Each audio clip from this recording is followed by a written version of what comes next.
The small town of Laramie, Wyoming, U.S., lay beneath a blanket of late October fog, the wind carrying the sharp scent of autumn leaves.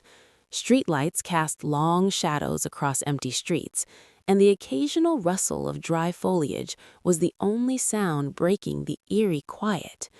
For most of Laramie, it was just another cold night, the kind that made people hurry home after dinner or curl up with blankets. But for Matthew Shepard, the night was just beginning, one that would change the town forever. Matthew was 21, a student at the University of Wyoming. His life was ordinary in many ways, classes, friends, sketches in his notebook, but extraordinary in the way he carried himself. He had a gentle curiosity about the world, a bright smile that seemed to linger in every room he entered, and an openness that allowed him to connect with people quickly. On this evening, he had spent a few hours at a local cafe, drinking coffee and chatting with friends about upcoming art projects. The laughter, the teasing, the casual talk about college life, it all painted a picture of someone young, alive, and full of dreams. As Matthew left the cafe, pulling his jacket tight against the cold, two men watched from across the street. Aaron McKinney, tall and restless, shifted uneasily, while Russell Henderson leaned against a lamppost, smirking faintly. Their conversation was muted, casual, but beneath the words lay something darker: resentment, anger, and an unspoken target. The fog obscured their eyes, but anyone paying attention might have noticed the way their gazes followed Matthew, analyzing and calculating. Matthew, unaware, walked with his usual confident pace, a backpack slung over one shoulder. He didn't notice the tension in the air, the way the town seemed to shrink around him, the shadows lengthening as he passed dimly lit streets. The audience senses the suspense through the subtle cues: the distant bark of a dog, the crunch of leaves underfoot, the faint whistle of the wind that seemed to whisper warnings he could not hear. It was Aaron who first called out, a friendly voice breaking through the silence. "Hey, need a ride?" Matthew turned, expecting a smile or a casual acquaintance. At first glance, the men seemed ordinary, just two people out for a drive on a cold evening. He hesitated only a moment, then nodded. It seemed harmless, a simple gesture of trust in a small town where most people knew each other. The audience, however, already feels the tension. Something about the scene doesn't sit right. Suspense builds as Matthew approaches the car. The camera might linger on the cold metal of the vehicle, the fog drifting between headlights, the invisible danger that now surrounds him. The drive begins casually. Conversation is light, almost banal. Matthew laughs, recounting a funny story from class. The men respond with forced smiles, their tone polite, but tinged with something harder beneath the surface. The audience is aware that the laughter is a thin veil, a mask hiding the dark intentions simmering just beneath the surface. Every turn of the tires, every pause at a stoplight heightens the unease. Suddenly, the car veers onto a back road. The streetlights disappear, leaving the night darker than before. The wind whistles through the cracks in the windows, and the fog grows thicker, surrounding the car like a shroud. Matthew glances out the window, unease creeping into his expression. "Where are we going?" he asks, voice soft but laced with uncertainty. Aaron's eyes flicker briefly, a smile playing on his lips that doesn't reach his eyes. "Just a little shortcut," he says. The tone is casual, but there is no warmth in it. The camera lingers on Matthew's hands, gripping the seat, the subtle rise and fall of his chest, the tightening of his jaw. The suspense is almost unbearable. The audience knows danger is imminent, but Matthew cannot see it yet. When the car stops in a remote area, surrounded by open fields and skeletal trees, Matthew senses something is wrong. The fog is thick, the silence around him oppressive. He steps out, shivering against the cold, scanning the empty landscape. "This isn't on the map," he murmurs. His voice cracks slightly, a subtle hint of fear. The men approach, not aggressively, but with a sense of inevitability that freezes the scene in tension. What happens next is sudden, chaotic, and brutal.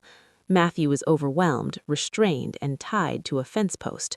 The audience feels every moment through cinematic techniques: the sound of the wind, the snap of ropes, the muffled shouts, the rapid heartbeats that echo in the quiet night. The attacker's anger is revealed in fragments, whispered threats, cold glances, and the cruel satisfaction that haunts the scene. Matthew's fear, confusion, and pain are palpable. Even as the violence unfolds, the storytelling focuses not just on the act, but on Matthew as a human being, his thoughts racing, memories flashing, small acts of defiance in the face of terror. His mind wanders to friends, laughter, the cafe, sketches he left unfinished. These moments of reflection heighten the tragedy, reminding the audience of the life being destroyed, not just the crime being committed. The scene ends in a moment of chilling suspense. Matthew is left alone in the cold night, the fog swallowing the sound of his struggle. His cries are distant, and the camera pulls back to show the isolation, the emptiness around him, the stars obscured by mist, the darkness pressing in from all sides. Dawn had not yet broken over Laramie, Wyoming, U.S., when a cyclist pedaled along a quiet, fog-draped road. The early morning air was crisp, carrying the faint scent of frost and fallen leaves. In the distance, through the mist, something unnatural caught his eye: a body slumped against a fence, almost blending into the gray landscape. As he approached, the figure's stillness became chillingly clear. It was a young man, barely conscious, his clothes torn and covered in dirt. Panic rose in the cyclist's chest. He immediately dialed 911, his voice trembling as he relayed the scene. By the time the ambulance arrived, the magnitude of what had happened became impossible to ignore. Matthew Shepard, once full of life and laughter, lay battered and broken, fighting for survival. Inside the ambulance, the scene was tense. Every second weighted with urgency. Paramedics worked quickly, checking vitals, stabilizing him, whispering reassurances he could barely hear. Matthew's eyes flickered open briefly, confused, searching the faces around him, trying to comprehend the horror. He could feel the cold of the night still clinging to him, the ache of betrayal in his chest, and the faint, flickering hope that someone, somewhere, would save him. Meanwhile, the news began to spread. A local radio station caught wind of the incident, followed by morning newspapers rushing to cover the shocking story. The people of Laramie awoke to whispers, then gasps as details began to emerge. Students at the University of Wyoming gathered in groups, trying to piece together what they had heard. "Did you hear about Matthew?" someone would ask, voice shaky. Rumors mingled with fear. The small town had never seen anything like this. Matthew's friends reacted with disbelief and dread. One by one, they recounted his plans, his dreams, the sketches he had promised to finish that evening. The audience sees intimate glimpses of Matthew's life: photographs, notebooks, half-finished art projects, the small, mundane details that made him so human. Each reminder amplifies the tragedy, making the audience feel the weight of what has been lost. The news reached his parents, Judy and Dennis Shepard, in the middle of a quiet morning at home. When the call came, disbelief washed over them first, followed by a searing fear. Their son, their gentle, loving son, had been found tied to a fence, gravely injured, and the circumstances hinted at something far darker than a random attack. The audience feels their anguish as they scramble to the hospital, every mile a journey filled with dread, every thought consumed by fear of what they might find. At the hospital, the scene was chaotic but tender. Doctors and nurses worked tirelessly to save him. Machines beeped and hissed, monitors flashed, and the air was thick with antiseptic and tension. Matthew's parents arrived, clutching each other, tears streaming silently down their faces. They were allowed a brief moment to see him, bruised, battered, yet alive, and the camera lingers on their expressions: love, fear, and the helplessness of watching someone you cherish hang by a fragile thread. As the day unfolded, law enforcement began piecing together the events of the previous night. Detectives interviewed witnesses, searched the area, and followed every lead, knowing that time was critical. They discovered unsettling details: the names of two suspects, Aaron McKinney and Russell Henderson, who had a history of violence and known prejudice. The tension rises as the audience learns that this was not a random attack, but a hate crime fueled by bias and anger. Every revelation tightens the emotional knot in the story. In the town, reactions were visceral. Students and townspeople held impromptu vigils, lighting candles and leaving flowers along sidewalks. Messages of support for Matthew and his family filled classrooms and coffee shops. Fear mingled with outrage. Parents worried for their children. Friends felt anger and helplessness. The community's grief became a shared experience, a mirror for the audience to see the human cost of such brutality. The media frenzy intensified. Helicopters hovered over the town, reporters clamored for interviews, and live broadcasts began to capture the story for the nation. National attention transformed Matthew from a young college student into a symbol of a larger societal problem. Anchors emphasized the hate crime aspect, and the story began to spark conversations about safety, prejudice, and the rights of LGBTQ+ individuals. This added dimension made the audience understand that Matthew's tragedy was not just personal, but emblematic of systemic injustice. At the hospital, Matthew remained in critical condition. Doctors fought to stabilize him, performing delicate procedures, monitoring his vitals, and keeping a vigilant eye on every sign of deterioration. Through it all, Judy and Dennis refused to leave his side, speaking softly, holding his hands, recounting memories, promising that he was loved and not alone. Their devotion becomes a narrative anchor, offering the audience moments of tenderness amidst the horror. Late that evening, the town's church bells rang softly, a mournful echo that reflected the community's collective grief. Students organized vigils on campus, carrying candles into the chilly night, chanting prayers for Matthew's recovery. News crews captured the images, dozens of people standing silently, a sea of flickering lights in the darkness, and the emotional resonance is palpable. The audience feels both the fragility and the resilience of a community bound by shock and sorrow. As night fell again, Matthew remained in the hospital, unconscious yet clinging to life. The audience is left with a dual sense of tension and hope, suspense over whether he will survive, and awe at the human capacity for care, love, and unity in the face of unimaginable cruelty. Part 2 closes on this note: a fragile life hanging in the balance, a family shattered yet steadfast, and a town confronting the chilling reality of hate. The stage is set for Part 3, where justice will be pursued, truths will be revealed, and the nation will grapple with the enormity of what has occurred. The town of Laramie, Wyoming, U.S., had not yet recovered from the shock of discovering Matthew Shepard's fate.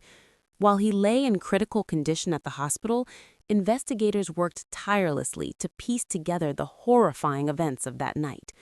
Police officers retraced every step, interviewing witnesses, canvassing neighborhoods, and examining the remote field where Matthew had been left. The tension was palpable. The town was small, but this crime demanded answers. Detective Rob Davis was one of the lead officers on the case. A man with a reputation for patience and meticulous attention to detail, he approached the investigation with the precision of a chess player. Every clue mattered: tire tracks leading off the back road, the broken twigs and disturbed soil near the fence, and subtle inconsistencies in the stories told by locals who might have seen the suspects. The audience feels the suspense through these investigative sequences. Every piece of evidence could be the key to identifying the perpetrators, or it could lead nowhere. Aaron McKinney and Russell Henderson were soon identified as the prime suspects. Both had previous encounters with the law and carried a history of aggression, but it was the chilling details of motive that captured the nation's attention. This was not a random act of violence. It was a hate crime. The narrative emphasizes their prejudice, the cold calculation behind luring Matthew into their trap, and the cruel pleasure they had taken in the act.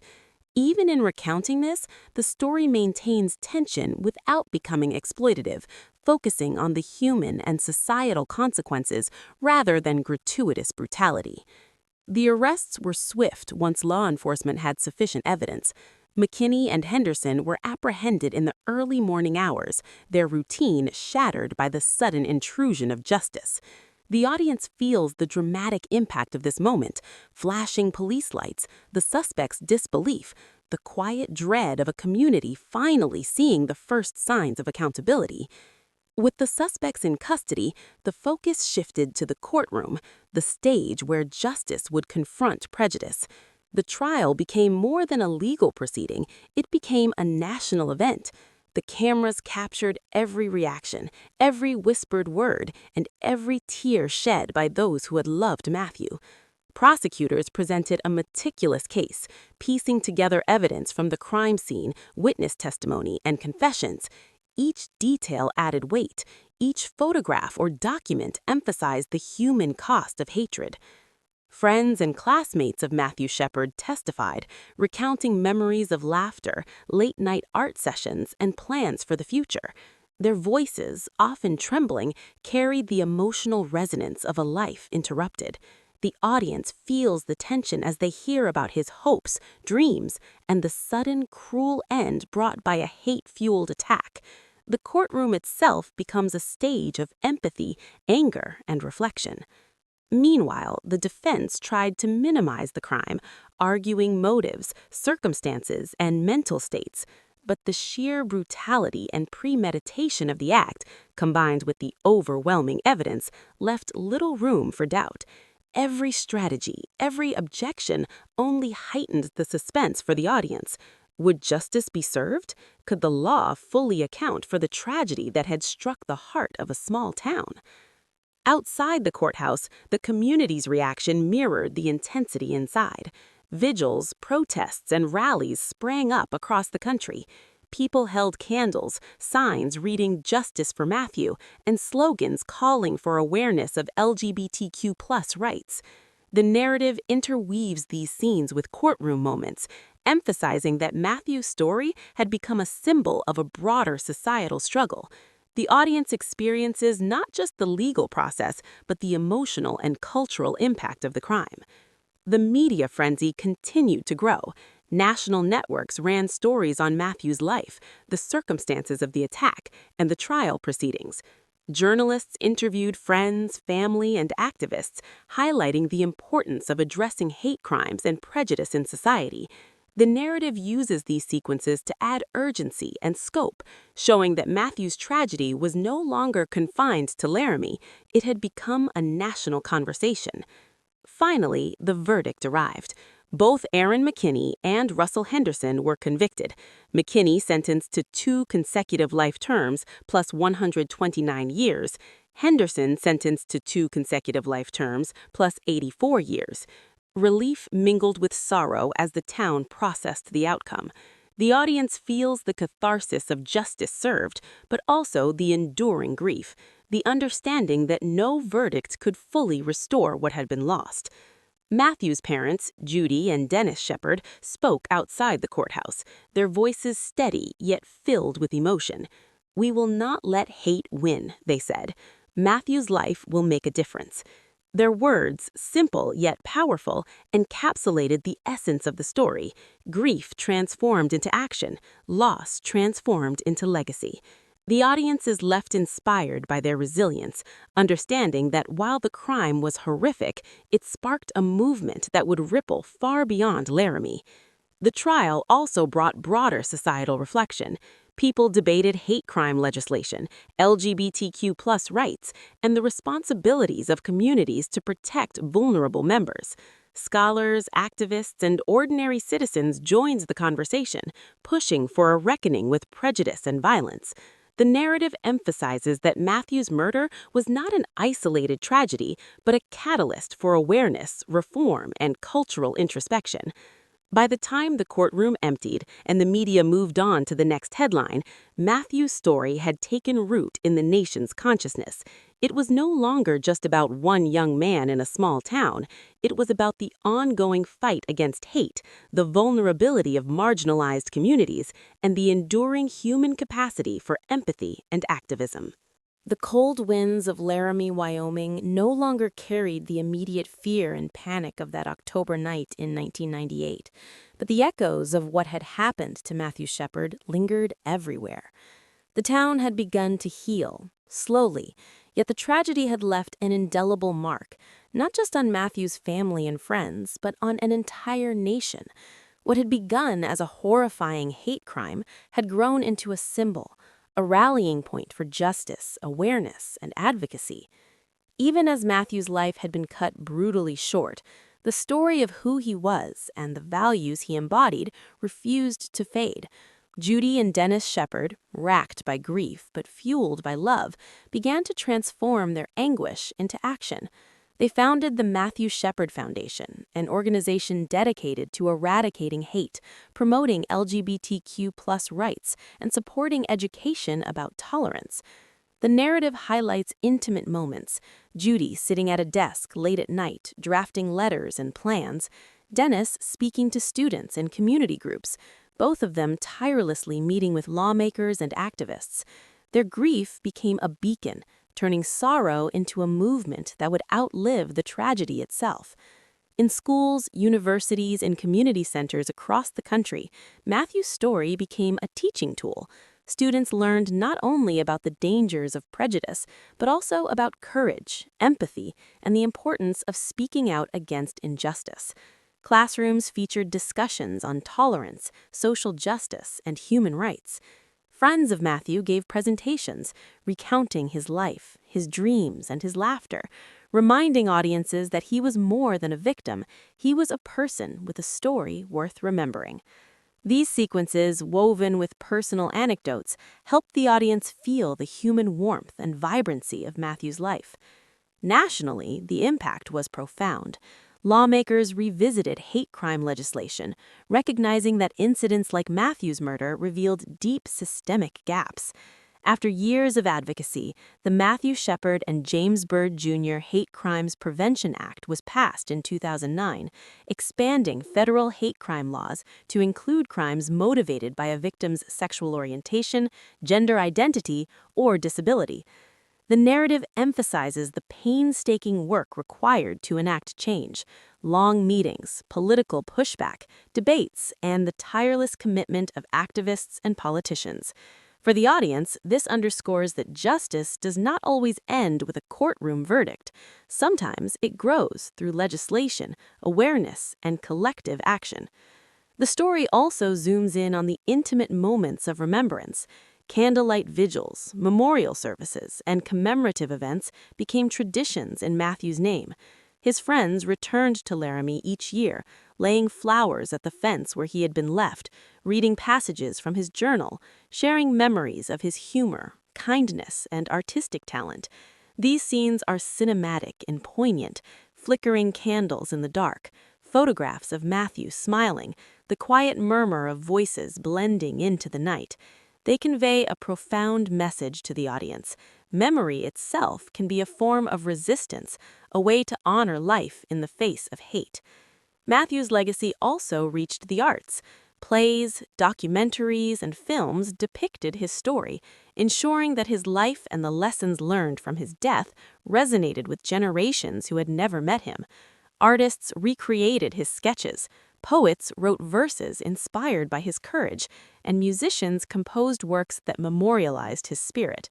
The narrative weaves in glimpses of these tributes: a young student painting a mural of Matthew's smile, a choir performing in his honor, a documentary showing his life in vivid, humanizing detail, demonstrating that the impact of one life can ripple far beyond a small town in Wyoming.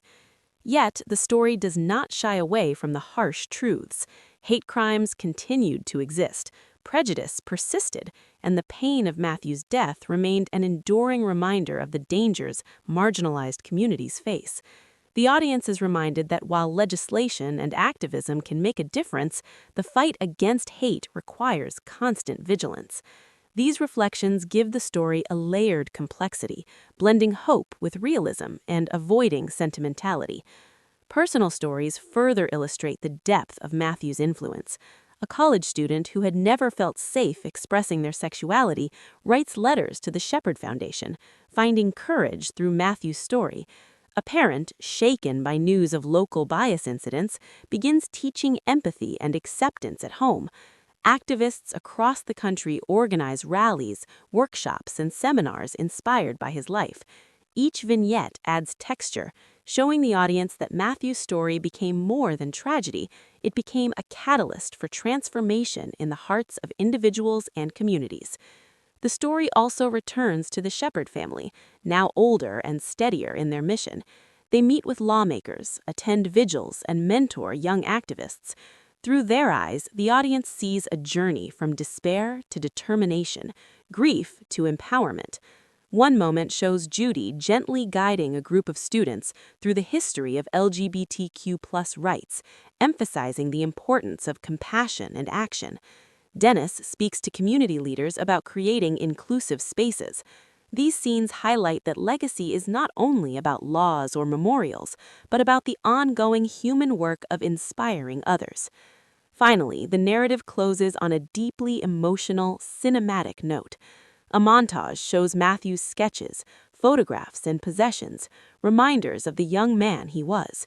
His friends speak directly to the camera, sharing memories that are both heartwarming and heartbreaking. Candlelight flickers in the night, a visual echo of the vigils that honor him. A voiceover, reflective and solemn, emphasizes that while Matthew's life was tragically short, his story continues to educate, inspire, and remind the world of the consequences of hate and the enduring power of love, empathy, and courage. Part 4 leaves the audience with a sense of both closure and inspiration. The crime that shocked a small town and a nation has become a symbol of societal change, illustrating that even in the darkest moments, human resilience and advocacy can shine a light. The final images linger. Matthew's smile frozen in photographs, candles glowing against the night, and communities standing together against prejudice. The audience is left both moved and motivated, carrying the lessons of Matthew Shepard forward into their own lives.